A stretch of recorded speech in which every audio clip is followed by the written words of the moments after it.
Consider a relation book which contain the title and price of different books. तो यहाँ पे एक book नाम का रिलेशन टेबल गिवन है जिसमें एट्रीब्यूट है टाइटल और price, assuming that no two books have the same price. और यहाँ पे जो प्राइस है वो यूनिक गिवन है, मतलब कि दो बुक का सेम प्राइस नहीं है, तो प्राइस के अंदर जितनी वैल्यू आएगी वो सारी यूनिक आएगी।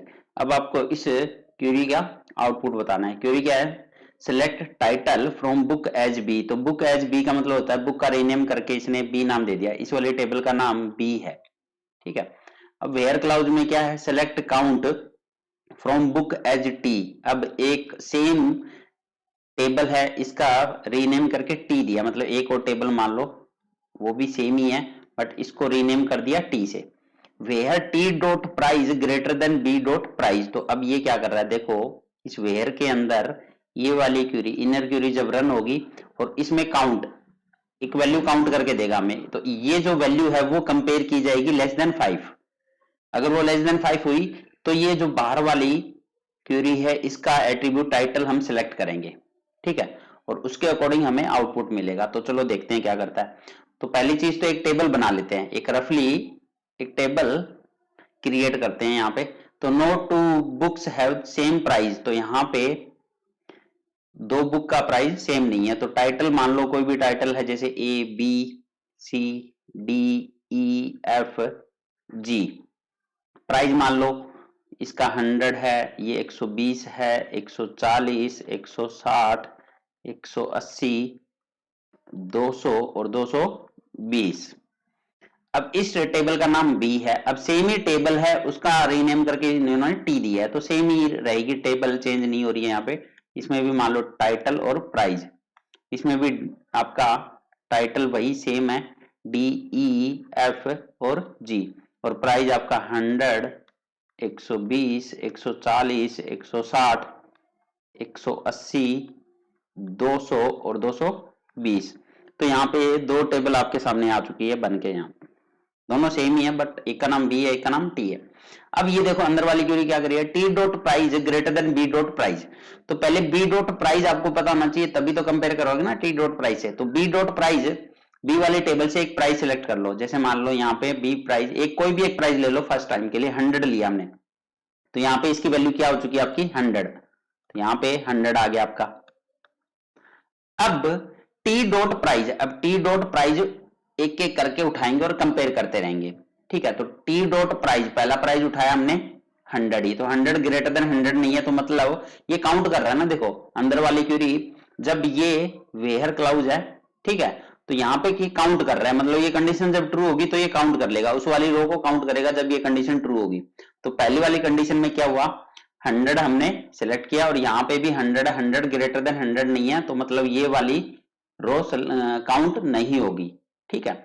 दूसरा टी डॉट प्राइस, अब टी डॉट प्राइस 120, अब 120 ग्रेटर देन 100 ये तो है, तो मतलब ये काउंट हो जाएगी, ये वाली रो काउंट होगी। अब नेक्स्ट टी डॉट प्राइस 140 है, 140 ग्रेटर देन 100 है, तो ये वाली भी रो सिलेक्ट हो जाएगी। फिर नेक्स्ट 160 लिया, 160 ग्रेटर देन 100 है, ये भी सिलेक्ट होगी। 180 ग्रेटर देन 100 है, ये भी सिलेक्ट होगी। 200 ग्रेटर देन 200 है, ये 100 से ग्रेटर देन है, तो ये भी सिलेक्ट हो जाएगी। और 220 ये भी ग्रेटर है, तो ये भी सिलेक्ट हो जाएगी। तो कितनी रो सिलेक्ट होगी यहाँ पे 6, तो ये काउंट है, हमें क्या आउटपुट देगा 6 देगा। अब इसका आउटपुट 6 मिल गया। अब 6 लेस देन 5 हमें कंपेयर करना है, तो 6 लेस देन 5 नहीं होता, तो मतलब कि ये टाइटल सिलेक्ट नहीं होगा। कौन सा टाइटल सिलेक्ट नहीं होगा, ये वाला, तो ए वाला टाइटल सिलेक्ट नहीं होगा क्योंकि 6 लेस देन 5 नहीं होता, तो ये सिलेक्ट नहीं होगा। अब पहले हमने बी डॉट प्राइस 100 लिया, अब बी डॉट प्राइस लेंगे 120 और दोबारा से सेम रिपीट करेंगे, टी डॉट प्राइस से कंपेयर करेंगे। तो देखो जब 120 आएगा, अब यहाँ पे वैल्यू 120 आ गई है, तो 100 ग्रेटर देन, यहां से टी वाली टेबल से कंपेयर करना स्टार्ट करो। 100 तो ग्रेटर देन नहीं है, तो मतलब ये तो सिलेक्ट नहीं होगी। 120 भी ग्रेटर नहीं है, इक्वल है बट ग्रेटर नहीं है, तो ये भी सिलेक्ट नहीं होगी। अब 140 सिलेक्ट हो जाएगी, 160 हो जाएगी, 180 भी सिलेक्ट हो जाएगी, 200 हो जाएगी, 220 हो जाएगी। तो यहाँ पे 5 आ गया आपका, कितनी रो आ गई 5, तो अब यहाँ पे वैल्यू 5 हो चुकी है। 5 लेस देन 5 नहीं होता, फिर से वही चीज है, ये टाइटल भी आपका काउंट नहीं होगा, बी वाला भी टाइटल आपका काउंट नहीं होगा क्योंकि 5 आपका लेस देन 5 नहीं होता है। तो अब शायद आपको समझ आ गया होगा कि हो क्या रहा है, ठीक है, एक्चुअल में हो क्या रहा है इस क्वेरी के थ्रू। अब नेक्स्ट हम बी डॉट प्राइस 140 सिलेक्ट करेंगे, फिर से कंपेयर करो टी वाले प्राइस से, तो 100 तो सिलेक्ट होगा ही नहीं, ना 120 होगा, अब 140 भी सिलेक्ट नहीं होगा क्योंकि लेस देन है, तो 160 सिलेक्ट हो जाएगा, 180 हो जाएगा, 200 हो जाएगा, 220 हो जाएगा, तो मतलब 4 टपल 4 रो यहाँ पे सिलेक्ट हो चुकी है, तो यहाँ पे काउंट में 4 आ गया, 4 लेस देन 5 होता है।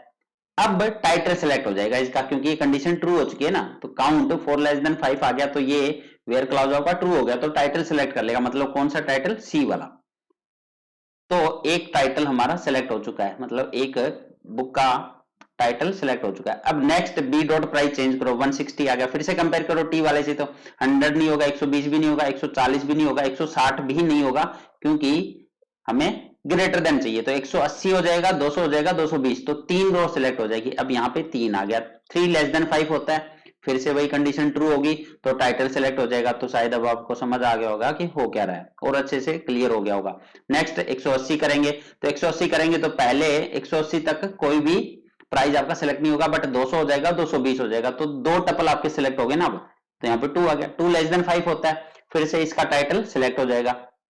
अब आपका बी डॉट प्राइस 200 लो, तो 200 वाला भी सिलेक्ट नहीं होगा, अब 220 वाला एक ही रो सिलेक्ट होगी सिर्फ, तो एक रो होगी, तो यहाँ पे एक आ गया, एक लेस देन 5 होता है, ठीक है, 1 लेस देन 5 होता है, फिर से टाइटल सिलेक्ट हो गया इसका। अब बी डॉट प्राइस 220 लेंगे, तो 220 जैसे ही लेंगे, अब 220 वाला भी सिलेक्ट नहीं होगा, मतलब कि कोई रो सिलेक्ट ही नहीं होगी ना, तो यहाँ पे अब काउंट 0 देगा हमें, ठीक है, तो यहाँ पे कंफ्यूजन नहीं होना चाहिए, तो यहाँ पे काउंट 0 करेगा, कोई भी रो सिलेक्ट नहीं हुई मतलब 0। अब 0 लेस देन 5 होता है, तो लेस देन 5 होता है मतलब टाइटल सिलेक्ट कर लेगा, तो जी वाला भी सिलेक्ट हो गया। उसके बाद में ये आपकी लिस्ट ही खत्म होगी, टेबल ही फिनिश हो चुकी है। तो अब देखो आउटपुट क्या दिया इसने, ये 5 बुक इसने सिलेक्ट करी है, सी डी ई एफ और जी, और इनका प्राइस देखो 220, 200, 180, 160, 140, तो ये 5 मोस्ट एक्सपेंसिव बुक्स का ही तो टाइटल है ये, ठीक है। तो इस टेबल से 5 जो सबसे ज्यादा महंगी बुक है उनका टाइटल इसने दिया हमें आउटपुट में, तो इसका आंसर क्या आ जाएगा, titles of 5 most expensive books, तो ये ए वाला आंसर हो गया इसका। बी वाला क्या कह रहा है, title of 5th most expensive, नहीं 5th अकेला 5th थोड़ी दे रहा है, 5 बुक्स दे रहा है हमें। टाइटल ऑफ 6 मोस्ट, नहीं 6 बुक तो दे ही नहीं रहा, टाइटल ऑफ 6th मोस्ट, नहीं ये भी नहीं दे रहा, तो पहले वाला ही ऑप्शन आपका करेक्ट है, यहाँ पे title of 5 most expensive books हमें रिटर्न कर रहा है ये। तो काफी अच्छा क्वेश्चन था ये, यूजीसी नेट में भी पूछा गया था ये यूजीसी नेट में भी आया हुआ क्वेश्चन है।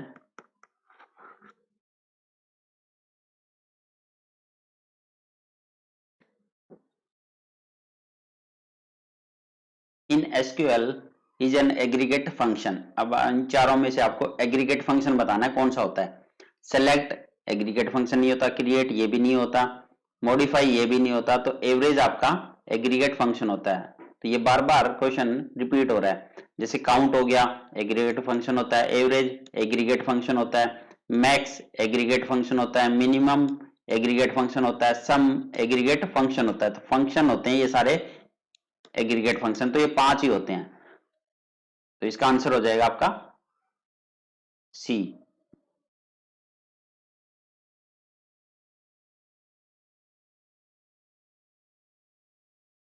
In RDBMS, different classes of relation are created using technique to prevent modification anomalies. तो अब आपको बताना है कि मॉडिफिकेशन अनोमलीज को प्रिवेंट करने के लिए कौन सी क्लासेस यूज होती है, डिफरेंट क्लासेस ऑफ रिलेशन।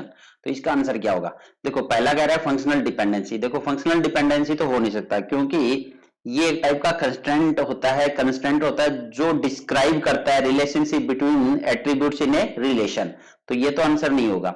दूसरा डाटा इंटीग्रिटी, अब ये क्या रेफर करती है, data integrity it refer to accuracy and consistency of data stored in a database, तो ये भी आंसर नहीं हो सकता।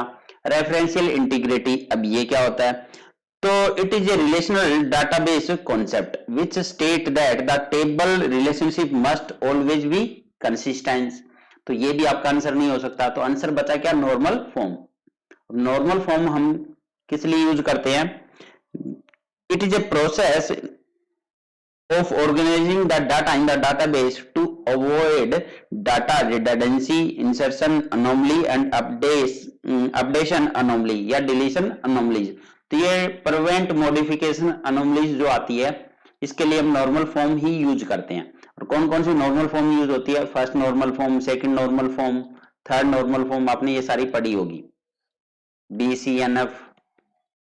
तो इसका आंसर क्या आ जाएगा आपका? नॉर्मल फॉर्म्स, क्योंकि यहाँ पे मॉडिफिकेशन अनोमलीज की बात कर रहा है। तो सारी जो भी हमारी इंसर्शन अनोमली होती है, डिलीशन अनोमली होती है, अपडेट अनोमली होती है, इनको अवॉइड करने के लिए क्या यूज करते हैं हम? Normal forms.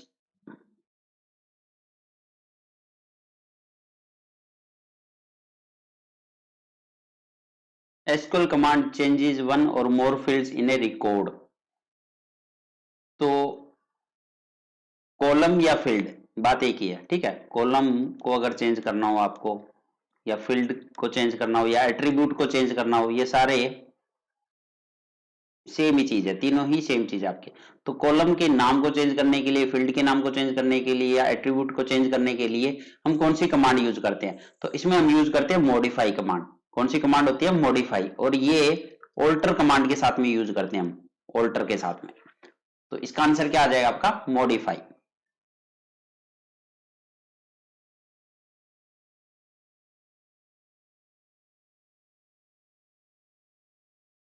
Which of the following is not constraint in SQL? तो इनमें से कौन सा कंस्ट्रेंट नहीं होता है एसक्यूएल में? तो प्राइमरी की ये कंस्ट्रेंट होता है, नॉट नल ये भी एक कंस्ट्रेंट होता है, ये आपको पता ही होगा। चेक ये भी एक कंस्ट्रेंट होता है। तो कौन सा नहीं होता? यूनियन नाम का कोई भी कंस्ट्रेंट यूज नहीं होता है एसक्यूएल में। अब ये एक चेक, ये चेक भी एक कंस्ट्रेंट होता है। ये क्या चेक करता है? It is use to limit the value range that can be placed in a column. तो रेंज को सिलेक्ट करने के लिए, रेंज को लिमिट करने के लिए, ठीक है, कि आपकी उसी रेंज में वैल्यू आनी चाहिए, उसको चेक करने के लिए हम चेक कंस्टेंट यूज करते हैं। जैसे मान लो आपने एज नाम का एट्रीब्यूट लिया, तो एज आपकी ग्रेटर देन इक्वल टू 18 होनी चाहिए, तो इसके आगे आप चेक कंस्टेंट यूज कर सकते हो। तो ये चेक करेगा एज आपकी ग्रेटर देन इक्वल टू 18 है कि नहीं है। तो एक टाइप से ये भी कंस्टेंट होता है एसक्यूएल के अंदर। तो इसका आंसर क्या आ जाएगा? यूनियन। यूनियन नाम का कोई भी कंस्टेंट नहीं होता एसक्यूएल में।